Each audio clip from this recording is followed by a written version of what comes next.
Do you think you're setting the trends, or do you think that you're jumping on what's happening with younger generations or consumers? Or do you think it is your job to figure out what is the next big thing before it is the big thing? It's about making sure that you stay ahead of things as much as possible. Just stay relevant, stay modern, but don't make yourself a hostage to trends either. A lot of times people go, here's a trend, we must do this, we must be that trend. I always tell clients, stay true to your strategy. Utilize the trends as part of it. Don't just run around hitting trends, because if you do that, you're not being true to your own brand and your own mission statement. Gregg Fray, thank you for joining us today. Thank you. I appreciate you coming in. So, full disclosure, we used to work together. We helped launch the national newspaper back in, I guess it launched 2008, but we started working together into 2007. So talk us through a little bit about the journey from your home back in England to making it to the UAE. Yeah, well, I was a journalist in the UK. I was fairly senior at Trinity Mirror, one of the big national publishing houses there. And I was on what they called the innovations team. And it was part of the kind of transition from print to kind of digital first. And then I got a call from Abu Dhabi saying, do you want to help launch a brand new high quality broadsheet English language newspaper out of the capital of the UAE? And in the UK at the time, in media, it was all about managing decline. If we hit 4% decrease sales year on year, we celebrated, because that wasn't bad. And then this was an entire positive thing with real budgets, real opportunity to make a mark, an opportunity to make a difference. So I jumped at it, and then you and I joined a team of about 4 people, which became about 400 people, and launched that newspaper. It was great fun. It's funny, I was just talking to somebody the other day about it, and I think it's the last big global newspaper launch. Yeah, certainly the significant print title, I would say. Yeah. And I do think we dropped the ball a little bit. We focused too much on the paper. Looking back, I think we should have been more focused on the digital side of things. Yeah, but I think about this all the time, and you've got to think about its reason for being as well. And part of our reason for launching it in the first place, it was to have a print title, a newspaper of record published outside a capital city that needed to be seen as a serious player geopolitically, that was being held accountable by a quality journalism product. So the print title was important politically. And of course, the digital follows. It was a very different approach than what I'd been doing in the UK, but it was a back to basics, get things right, inject some quality and tell the story of Abu Dhabi, the UAE and the region to the world, act as a kind of shop window for what this region had to offer. And back then, Abu Dhabi, whenever it was, 17, 18 years ago, I would tell people I'm going to Abu Dhabi to help launch a newspaper. And people were like, Abu, you say, well, yeah, it's next to Dubai. And people go, oh, okay. So if you look at how brand Abu Dhabi has grown exponentially since then, it's been incredible. And the National was one building block in making that happen. It's also interesting the number of people from 17, 18 years ago who are still in the country. Yeah. And I know there were a lot of people when we launched, looking back, an awful lot. But I think that a lot of people came out, and much like you and I, they stayed and they fell in love with it. Yeah. Well, it's a livable society. It's, all of these things. It's the stories that I tell every day. It's safe, it's inclusive, it's tolerant, it's exciting, it's progressive, and it's forward thinking. And, it paves the way for success. So much negativity in a lot of the West where I'm from. Everyone looks miserable when I go back. But here, there's an air of positivity and an air of future facing, forward thinking that I think it's very, very attractive, and it's very sticky. It makes you want to stick around. So, and I also think with that explanation, we can see why you're now in PR. So you're a journalist, you do that for 2.5, 3 years, I guess. Yeah. And we've never really spoken about it. What happened? Share what you can. What happened behind the scenes for you and your co-founder of 7 Media to make the jump from journalism to I don't know if you call it the dark side still, but what we used to call it, the dark side, the world of PR. Yeah, but look, it's all part of the storytelling ecosystem. So to me, it's not as big a leap as some people may think. But look, but isn't that because? Sorry to interrupt you there, but isn't that because PR has changed a little bit, and they recognize that they have to do a better job of telling stories, as opposed to what would have been the old school approach? Yeah, that is part of it. I mean, it used to be. I mean, look, when I sat on the news desk at the National, I think we can start from there. I would receive press releases from corporate communications companies that weren't a story. They were a sort of a missive. And now, coming from the UK, where you'd have good PR people who were content generators and collaborators with journalists in order to facilitate news and features and stories coming out and being unpackaged, I felt that there was an opportunity in the market to do that. I had spent from 2007 to 2010 making good contacts in the higher echelons of the UAE as well. The mandate, as I said earlier, was to tell the story of the UAE, and did it for one newspaper. And I had various conversations behind the scenes. If we were to set up a small agency that could take that approach, that storytelling approach, and tell the story locally, regionally, and internationally through print media, through broadcast media, and through digital, would that be a viable proposition? And happily for me, it turns out it was. So when you look back, was there one or two big clients early on that made a difference financially, or more importantly, made you think, actually, this might work? Yeah, I mean, we were lucky, I would suggest, because of the position that I had been in. With so many contacts in government organizations and semi-government organizations, we were in a position where we were in the conversations already that other people would go through years of procurement processes to get to. So we were quite lucky to sign a couple of big, what we might call institutional Abu Dhabi government clients early on. And it kind of set the benchmark for what we wanted to do. Of course, then there were only 4 people, myself and my business partner, Matt, and 2 of our Arabic directors who are still with us today, actually. And we grew from those 4 people to 120 people now, with offices in Abu Dhabi, Dubai, Saudi, a couple of people in Egypt, a couple of people in London. All along the way, we had that kind of through line of telling that kind of institutional story for the UAE, and everything else kind of built around that. So you get those key institutional clients, and then how is it that you end up becoming more of and I don't want to put words in your mouth, but you become more than just that. You become, and I think I think 7 Media is one of the best success stories of the UAE. People who come here and then create something and then build it up into one of the, if not the biggest independent PR agency, certainly one of the top 2 or 3, correct? Yes. Yeah. So how is it that you then made that leap and you said, okay, we need to do more than just be maybe a boutique agency. We need to become bigger. Well, we didn't necessarily have it. Look, we had some guiding principles that we stuck by, and we kept it really, really simple at the start. Here is what we do.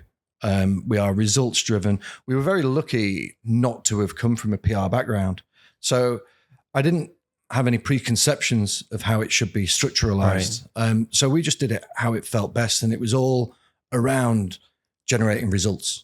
And that was the primary thing, and creating the space, the culture, and the environment for the talent to be able to achieve those results and do good stories and, have measurable successes for our clients now.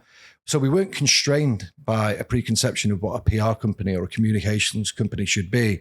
So that gave us a certain amount of freedom, and being independent, it enabled us to be nimble. And there are companies that when we were 10, 12 people strong, we found ourselves in pitch rooms next to, networked organizations with 100,000 staff. So I felt like a kind of, scrappy upstart, which was great because you got nothing to lose, right? You're biting at the ankles of the opposition, and I love that kind of that approach, that startup approach, and it's all about energy. And I talk about this all the time, that energy is really the thing that carries everything through. But we started with some government and some lifestyle and some consumer clients, and just slowly but surely we added more clients to the roster, more services, and now we are a 360 agency with, you know, storytelling, with full creative services, with all in-house video production from storyboard through shooting, editing to fine cut, full digital and social media, and programmatic digital marketing, search engine optimization. So all of those things that enable clients or organizations or businesses to communicate with their customers or audience to achieve their goals. We've got all of those tools in our arsenal. So over time, we just grew it piece by piece and bit by bit, and it became what it was. We never had an idea that we wanted to get to a certain size. We just wanted to produce quality work over and over again, consistently, and stay ahead of the curve. So you talk about the quality work, and you also talk about 360-degree approach, which I think is something that your industry and my industry are trying to figure out. And we're talking mainly about video, of course. So for you, do you see your role, what it is that Seven's doing? I think it's called Seven Studio, right? There's studios. Yes. So is it what Seven Studios is doing is that more of what clients want? And is it just storytelling through video format? I think that, you know, what clients want is sometimes different than what clients need. So our initial point is to go, you know, what is their kind of business goal? What's their strategic goal? And how can we use some of those tools that I just mentioned to take them from where they are to there?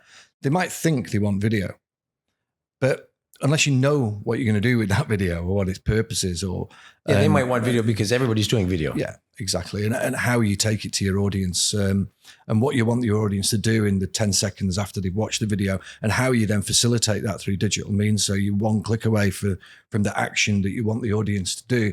So there's a lot that kind of goes into it, but you know, we can do everything with storytelling right at the heart of everything, but all of these channels of communication, different ways of creating content, and you know, we do certain campaigns that are everything from billboard advertising on Sheikh Zayed Road through to a documentary which may be put on one of the networks. And you know, you've all seen things like Drive to Survive. Well, that's got a heavy publicity. I think the number of F1 fans who saw that increased hugely.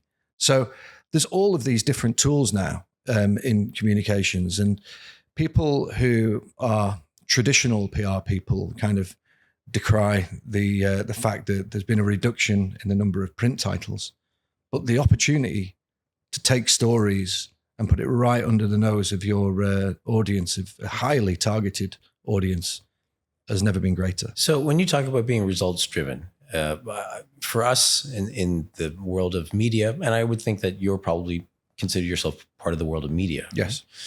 What is it that clients are looking for? And again, are you finding that you have to educate clients, or are you giving them options and then they'll say, I want results when it comes to turning call to action into somebody actually buying something, or is it they just want more views? And is it, how much do you have to hold their hand through the process? Yeah, well, there's such a vast difference from one client to the next. Some are incredibly commercially savvy, know exactly what they want in terms of business goals and conversion, lead generation, and then customer acquisition. That's one thing. And then others particularly on the, you know, more institutional side of the UAE, it's still about nation building. So it's about awareness and education of a local, regional and international market about the UAE in particular, and what it does, what are its values, what does it stand for? Because there's huge misconceptions around the world. So it could be anything from the what we call the top of the funnel, which is awareness, right down to the bottom, which is conversion over a very specific, sharp goal. So when you are trying to figure out what is the next trend, either in the PR world or what your clients want, do you think you're setting the trends, or do you think that you're jumping on what's happening with younger generations or consumers? Or do you think it is your job to figure out what is the next big thing before it is the big thing? I think that, a few years ago, we were the first PR comms agency to have in-house videographers. It sort of happened a little bit in response to a specific client need. And then we dialed it up when it turned out that people, and I wasn't necessarily at that point to know that short form video would be so impactful. And at that point when it was, we were already set up with all of the in-house talent. But yeah, I mean, it's about making sure that you stay ahead of things as much as possible. Just stay relevant, stay modern, but don't make yourself a hostage to trends either. I think a lot of times people go, here's a trend, we must do this, we must be that trend. I always tell clients, stay true to your strategy and, utilize the trends as part of it. So don't just run around hitting trends, because if you do that, you're not being true to your own brand and your own mission statement. So are you having to be a consultant as well as offer real work for your clients? Yeah. I mean, that's really the way it works the best, when you bring in Seven's strategy team. That goes down into what we call creative strategy, where taglines are written and campaigns are formed. And then the segmentation of the audience, depending on what the goals are, the content creation that we know will be relevant to those different audiences, and then the execution, where you take it there to them with a call to action.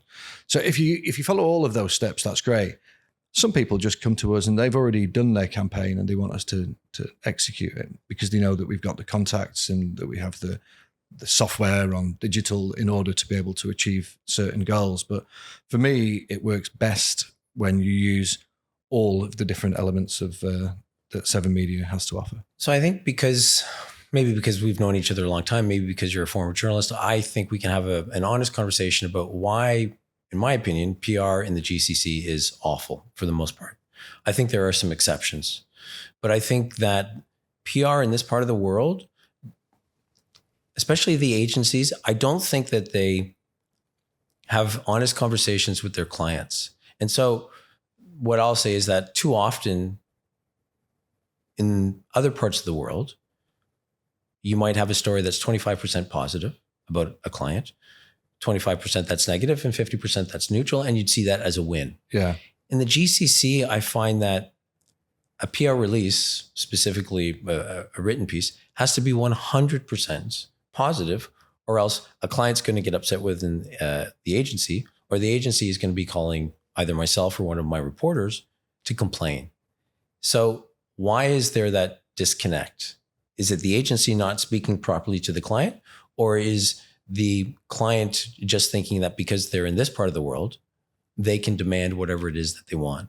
I think that there's probably a mixture of both of those things. I think it's developing, and it's a young country as well, and while we do have some newspapers which are older legacy papers that have gone through the years, there's been a huge amount of change here. And it continues to develop. So I think that a mixture of both of those things, but I think we're seeing things starting to change, and particularly around the idea now that we do a lot around owned media. So people can self-publish, so they can hit their audiences almost directly without having to go through the conduit of the kind of legacy media, which is another way of being able to publish. But you're right. If you're outlining a solution to something, you do have to explain what the problem was that you're solving. And there's sometimes a reluctance to do that, but I always advise people, you know, the starting point isn't always completely rosy. We're making change, we're making a difference. Let's just be as open and honest as we can about it. And audiences are quite understanding when it comes to that, and quite forgiving, and quite, pragmatic about the fact that it is a young country that we're working on, and there's constantly change for the better, and improvements that are being put in place. Do you think that there is still a significant number of your clients that are interested in legacy media, or are they more interested in what it is that Seven Studios can do and we'll just self-publish? Yeah. I mean, I have to catch myself on a little bit, because it gets, the new things are always the exciting things, aren't they? But particularly in this part of the world, the kind of institutional newspapers of record, particularly the Arabic language ones, but also this publication and others, hold a great deal of gravitas and authority. So there's certain blogs and websites that get huge reach, but unless you're also able to be published in more serious titles where the audience know that the stories have been fact checked, you're only doing part of the job. So I think the what we call legacy or institutional media or print media that's no longer only print is really important, and shouldn't be ignored. So looking back over I guess it's been 15 years since you started Seven Media. 3 questions. Your most satisfying win? Yeah, I think it was probably when we won about 11 years ago the contract for Formula One and Yas Marina circuit, because we took that off a huge global agency. And we knew. And you still have we still have it. We've run the whole media center, the press office for the last, I think this was our 11th Formula One just gone. And we hit records every year. And I think that the energy and the spirit of an independent having it, we just cared a lot more than other people might. And I always say this, that you can't become complacent. You've got to keep going, because there are now startups who are what we were 15 years ago. Now we're competing with them. So you've got to play every single pitch, every single activity like it's the Champions League final. You get complacent and people take things off you.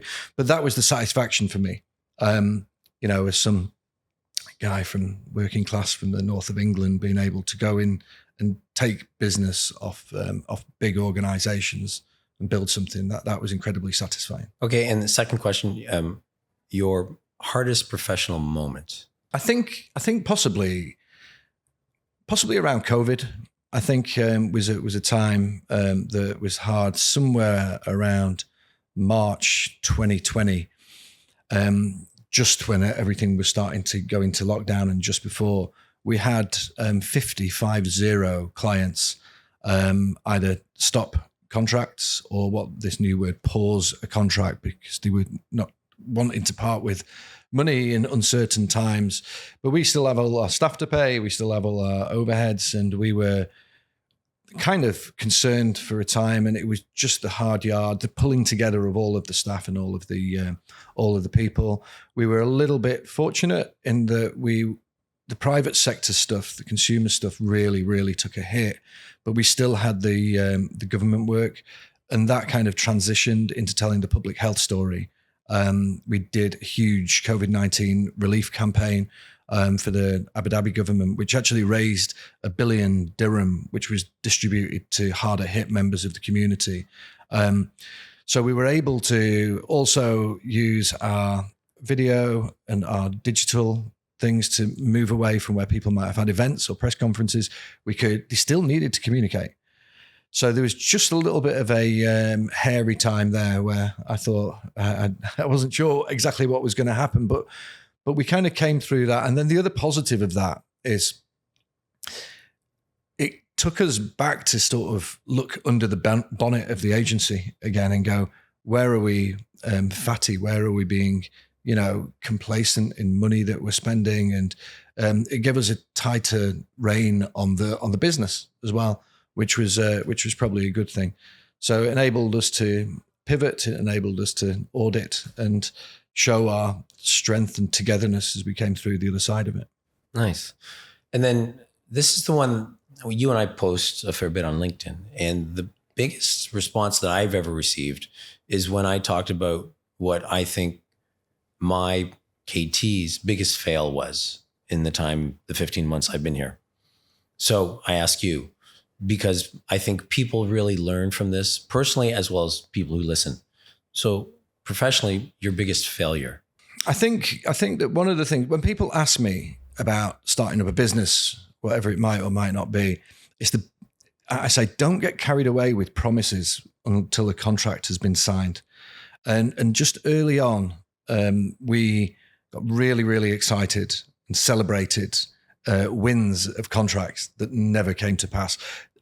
Just because the people liked me, they still had to run it up past their bosses and their leadership, and they couldn't get it signed off. And it wasn't their fault, but it was my own fault for assuming and just taking everything at face value.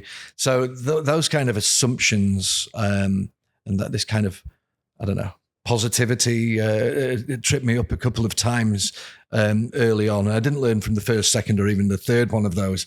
But it's what I always tell people who are starting up business. Just because people say things to you, it doesn't mean it's going to happen. Because, if you're pitching to a big client and you're asking them to come over to a new startup independent agency and move away from a big networked global agency, and that goes wrong, for whatever reason, well, they get fired. You don't get fired for staying with the big networked global agency, but you do for taking a chance on the smaller one. So people might love the idea of what you're doing, and they may tell you, yeah, we're going to go with you, and we'll be your client, and we'll be giving you millions in revenue. But until the ink is dry, don't count your chickens. Yeah, there's safety in numbers. Yeah. Yeah. Gregg, thank you so much for being with us today. I appreciate it. Thank you, Michael. It was great. Cheers.